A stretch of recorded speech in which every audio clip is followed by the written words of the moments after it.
अध्याय 7 थिओफॅनी. उत्पत्तीपासून देहधारणेपर्यंत परमेश्वराचे दृश्य प्रकटीकरण.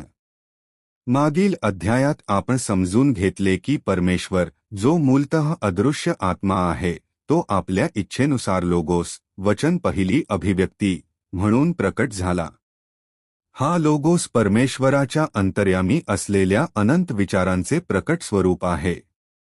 परंतु जेव्हा हाच लोगोस मनुष्यांशी अधिक जवळची संगती करू इच्छितो, तेव्हा तो एक आत्मिक शरीर धारण करतो, ज्याला आपण थिओफॅनी म्हणतो.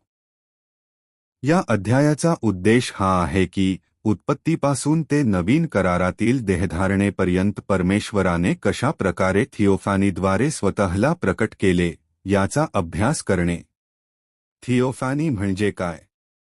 थिओफॅनी म्हणजे परमेश्वराचे ते आत्मिक रूप, ज्यामध्ये तो मनुष्यासारखा दिसू शकतो, परंतु त्याने अद्याप मांस आणि रक्ताचा मानवी देह धारण केलेला नसतो.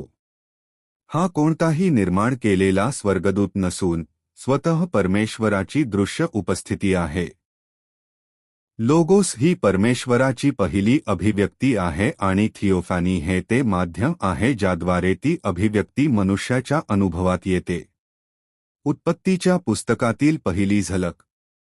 उत्पत्तीच्या पुस्तकात आपण या सत्याची पहिली झलक पाहतो. एदेन बागेत परमेश्वर आदाम आणि हव्वेसोबत चालत होता आणि त्यांच्याशी संवाद साधत होता. दिवसाच्या थंड वेळी प्रभू देवाचा आवाज बागेत ऐकू आला. ही घटना उत्पत्ती अध्याय 3 वचन 8 मध्ये नोंदवलेली आहे. येथे परमेश्वर केवळ एक आवाज नव्हता, तर तो अशा स्वरूपात प्रकट झाला होता की मनुष्य त्याच्याशी संगती करू शकत होता. हे सुरुवातीचे थिओफॅनिक प्रकटीकरण होते, जिथे अदृश्य परमेश्वर दृश्य स्वरूपात संगतीसाठी खाली आला. ढग आणि अग्नीचा खांब.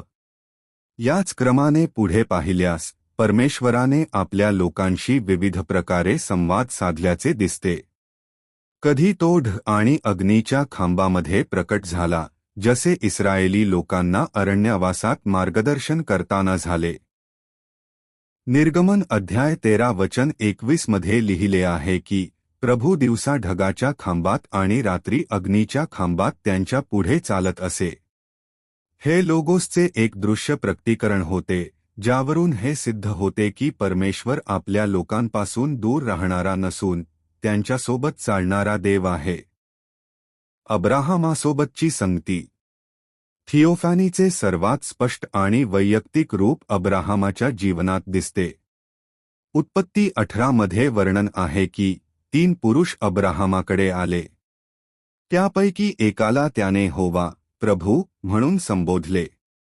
तो पुरुष केवळ अब्राहमाशी बोललाच नाही, तर त्याने साराच्या मनातील विचारही ओळखले. हे कोणत्याही साध्या दूतासाठी शक्य नाही. येथे परमेश्वराने मानवी स्वरूपात थिओफॅनी धारण केली आणि अब्राहमासोबत बसून भोजन केले. ही संगतीची अत्यंत सखोल पातळी आहे, जिथे परमेश्वर मनुष्याच्या स्तरावर येतो. याकोबाचा संघर्ष.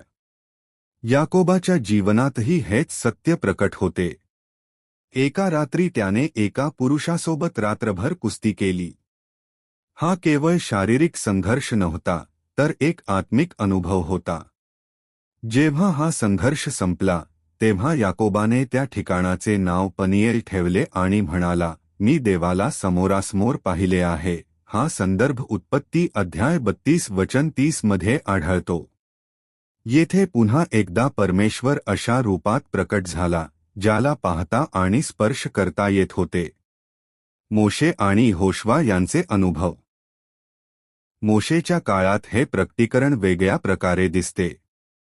होरेब पर्वतावर जळणाऱ्या झुडपात परमेश्वराचा दूत प्रकट झाला, पण त्याच ठिकाणाहून आवाज आला, मी तुझ्या पूर्वजांचा देव आहे. निर्गमन अध्याय 3 वचन 2 ते 6. येथे परमेश्वर अग्नीच्या रूपात प्रकट झाला. ही पूर्ण मानवी थिओफॅनी नसली तरी लोगोसची एक तेजस्वी अभिव्यक्ती आहे. यहोशवाच्या काळात हे प्रकटीकरण पुन्हा वैयक्तिक स्वरूपात दिसते.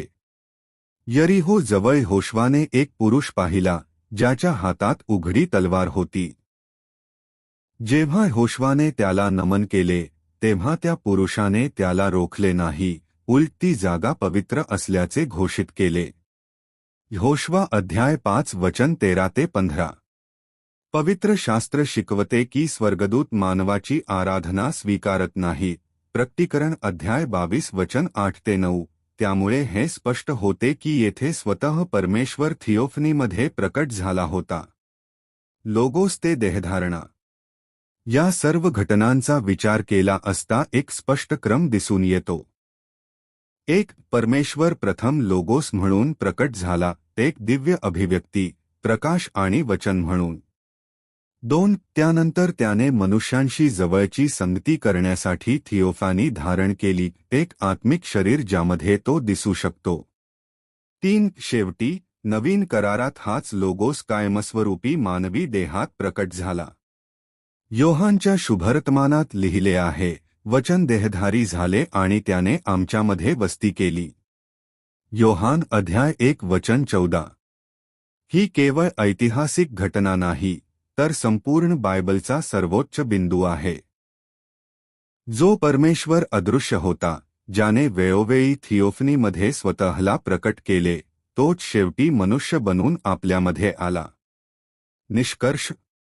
थिओफानी ही केवळ जुन्या करारातील अद्भुत घटनांची गोष्ट नाही, तर ती परमेश्वराच्या त्या महान योजनेचा भाग आहे ज्याद्वारे तो मनुष्याशी नाते जोडतो.